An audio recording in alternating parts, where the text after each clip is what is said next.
Hi. So, yes, you're getting a video in August titled Books I Read the First Half of the Year. Listen, I put a poll on my Instagram because, I was going to film this in July, and then my pollen allergies that I had quelled with local honey for 6 months in Delaware decided that that didn't work in Oregon. So I had the most insane, I could not feel my eyes, pollen allergies for 3 weeks. And then as soon as that stops, one of my eyes is massively swollen, probably from being just touched so constantly. But I put a poll on my Instagram that was do you guys still want my first half of the year book reviews, or you just want a writing advice video? And 5 people voted for this, and nobody voted for the writing advice video. So here we go. I'm just going off the order I read them on Goodreads for the year. So just starting off, January, first book I read this year was Dare, Truth, or Promise by, I'm going to mispronounce this, Paula Book. I wanted to start off with something gay, hoping maybe it would bring me some good fortune for the year, which it did not, so far anyway. But it's like a 90s kind of classic coming of age lesbian love story, and I quite enjoyed it. There was this one part where the one girl is talking to the pastor, and they have this whole conversation about love is love, and the pastor's just very accepting, and it was just I loved it. I thought it had a pretty good I thought it had a pretty decent ending. All right, next book I read was the 4th book in the Sisterhood and the Traveling Pants series. I do this thing sometimes where I'll read a book in a series that has been out for long enough that I probably should have read the whole series already, but I haven't. But then I'll space it out one book per year, so it takes me a while to finish the series, and so that's what I did. But there is actually one more book I found out in the Sisterhood of the Traveling Pants series, so I am going to be on the lookout for that for next year. But I read the 4th book. It was okay. I didn't love it. I didn't hate it. It was pretty mid. It was an okay way to end the series. There were some things that I wish were wrapped up differently, but I didn't hate it. Next, I read actually a play. I read Stop Kiss, which I've seen performed, but I've never read the text of the play. I said last year I wanted to read more plays and then didn't, but I went ahead and read that one. I liked it. I liked it when I saw it as a play. I liked it when I read it as a book. It's another kind of early 2000s, late 90s gay love story. And there were things that were in the script that I didn't notice when I was seeing it as a play. So I always do like to go back and read the script when I see a play like that. When I see a play that I enjoy, just in case there's some things that I missed, in this case there were. All right, Next book I read was Fly Away by Kristen Hanna. It's the sequel to Firefly Lane, which I read last year. I feel like every problem I had with Firefly Lane was kind of resolved in this one. There were some things that I was I had to go back and double check the continuity on them. The sun just got so much brighter. That is directly in my eyeballs. Okay. Cool. Anyway, I really enjoyed it. It was everything I wanted Firefly Lane to be that I felt like it wasn't. And it was just a nice way to wrap up those storylines. There were some things I had to check on for continuity, but for the most part, I think it did a pretty good job. I do feel like it was a lot of bad things keep happening to the same people over and over, which is something I typically don't like in a book. But I feel like the way it was written and the way that everything was resolved, I feel like it balanced out. It made it worth it, in my opinion.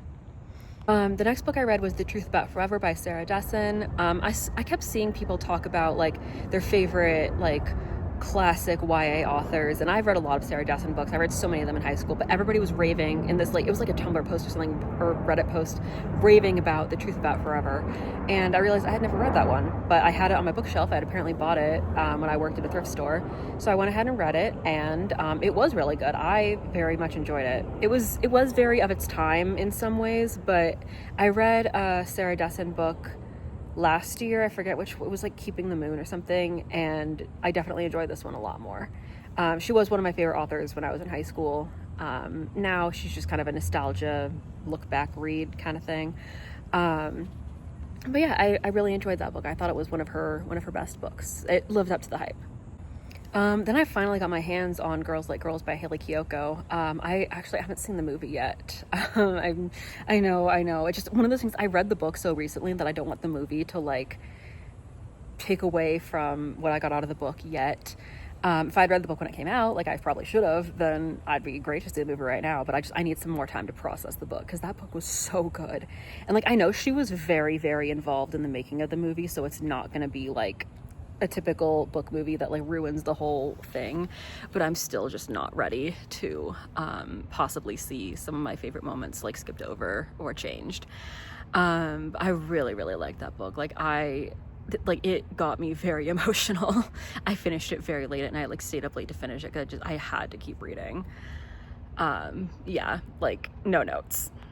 Oh, another thing that I really liked about the book is that it was set in the early 2000s, and it was done in a way that like I feel like I said I believe it's in my writer pet peeves video, I said like a lot of times when people make a book set in a certain time period, that time period becomes a meme.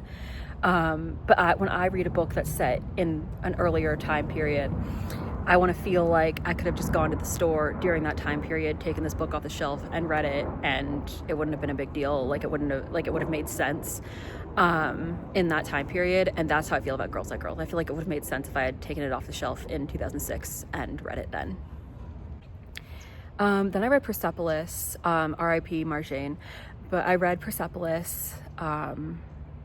It was before she passed away, because I was going to be teaching part of it to my students, and just looking at the preview, I was like, wow, this looks like a really good story. So I went ahead and read it. There were some things like I feel like there could have been more of the story told if it was told in like a narrative form instead of a comic form, or a graphic art form. But like I really respect, like she's an excellent artist. Like I really respect her different take on writing an autobiographical story. And so I really respect it for what it was. There were just some things that I felt like I wish she would have gone more in depth about, but you know, I can always buy more history books, you know. All right, next I read Everything I Never Told You by Celeste Ng, and I read Little Fires Everywhere by her a couple years ago. Absolutely loved it, could not put it down. Celeste Ng is an author that like if I did not have responsibilities, I would just sit and read her books in one sitting, like I did with Lauren Miracle in high school or middle school. Like her writing style is so good. Like I think I've commented before, like I feel like when I read in college I had to read Mrs. Dalloway by Virginia Woolf, and it was so hard to follow, but that was Virginia Woolf's like unique writing style. I feel like Celeste Ng does something like that, but in a way that I can follow it. Not only can I follow it, but I get so invested in it. I'm so sorry about the airplane noise. I'm staying with my cousins who live right by an airport. But yeah, I thoroughly enjoyed that book. The ending, like I don't want to say it was like a twist ending, but like when you figure out the ending, it was just, it was a lot, in a good way. Next I read A Thousand Splendid Suns by Khaled Hosseini. I am probably pronouncing that wrong, I'm so sorry. The author of The Kite Runner. And I loved The Kite Runner when I read it. This book blew my expectations out of the water. It was so good. I could not stop reading it. I was so hooked. I kept like wanting to know what happened next, and it was so emotional. Absolutely loved it. 10 out of 10 recommend. Yeah. The next book I read was Ruby Fruit Jungle by Rita Mae Brown. I was assigned to read that in 2016 for one of my college classes, and I didn't, because that was, the semester that I was just kind of cliff noting or spark noting everything. And let me just say, if I had read that book in 2016, I think it would have hit me like pop rocks to a Victorian child. There was so much going on in the book. Like there's so much, even now with like, I'm like less sheltered. Like I've seen more of the world now, and I'm just like, that is a lot. There were some things like I feel like should have been a little more cleared up by the end. Like perhaps maybe, I don't know, just like the book did a little bit too much to kind of normalize incest, and I'll leave it at that. but it is a classic for what it is. It's just, I feel like there are better classics, like The Well of Loneliness, for instance. Okay, so I had to go inside because my phone was overheating, but I'm still wearing the sunglasses because my eye is still swollen. Anyway, next on my list, I read Shine by Lauren Miracle.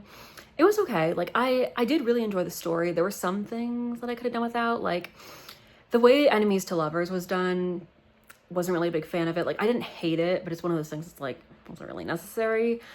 And then, kind of a spoiler, but the way things happened with the character who's in a coma for the whole book, the way things happened at the end was just like a little bit unrealistic. It was everything kind of happened like too fast, too convenient, in my opinion. So that's that on that. All right, next book I read was Monday's Not Coming by Tiffany Jackson. I really was engrossed in this book. Like, I finished it in like 3 days. Like, I literally woke up at 3 a.m. on my day off from work and finished the book, because I just could not stop thinking about it. But then when I got to the plot twist, I don't know, I didn't love it. I feel like I would need to read it again with the plot twist in mind, and then decide how I feel about it. But I don't think I should. When I read a book, I don't feel like I should have to read it again to understand it. Like, I feel like reading it again should be for like getting things out of it that you didn't get the first time, not like, I don't understand this, I'm gonna have to read it a second time. That's just my opinion. Like, I didn't hate it, but it's just it was a good book. It's just the ending, the twist, I don't know, that just threw me. But it was a really good storyline. Then I read Shout by Laurie Halse Anderson. It's her autobiographical poems. She's the author of Speak. I don't know. I have a hard time, like, I don't know. It wasn't like amazing to me. It wasn't, I don't know. It was just kind of mid for me. Like, I did enjoy it. It's just, I don't think it hit as deeply as a book like Speak did. But this is a different genre entirely, so I just don't feel like it hit me the way it was supposed to. Keeping in theme with memoirs, the next book I read was Girl Bomb by Janice Earlbaum. I finished that book in like 3 days. I was so hooked. I had to keep knowing what was going to happen next. It was a wonderfully written memoir. I loved it. I can't wait to read the rest of her works. And then I read Educated by Tara Westover. And there were like some questions I still had after reading that one. And that's usually how I judge a memoir autobiography, is like, how many questions do I still have for the person after reading this? It was really well done. It was very, like, it covered a lot. It was very in depth. It was very eye-opening. I was left with a few questions. So that's what I would say about that one. But I was very engrossed in it. Like, I did want to finish it very quickly. I think it was like, it felt like I finished it a lot faster than I did, but yeah. And that is everything I read in the first half of the year. So I do have another video planned to go up hopefully kind of soon. I would like my eye to not be swollen. And I would like it to not be 110 degrees outside, so that I can film on my phone. Because I did not bring my camera to my cousin's house. But anyway, I do have writing advice video planned, and a couple other things in the works. And so hopefully I will be getting back into a schedule, because it's like I have time to film things now. It's just that my face just keeps having stuff wrong with it. So that's all I gotta say about that. Thanks for watching. I will see y'all next time I make a video. Bye.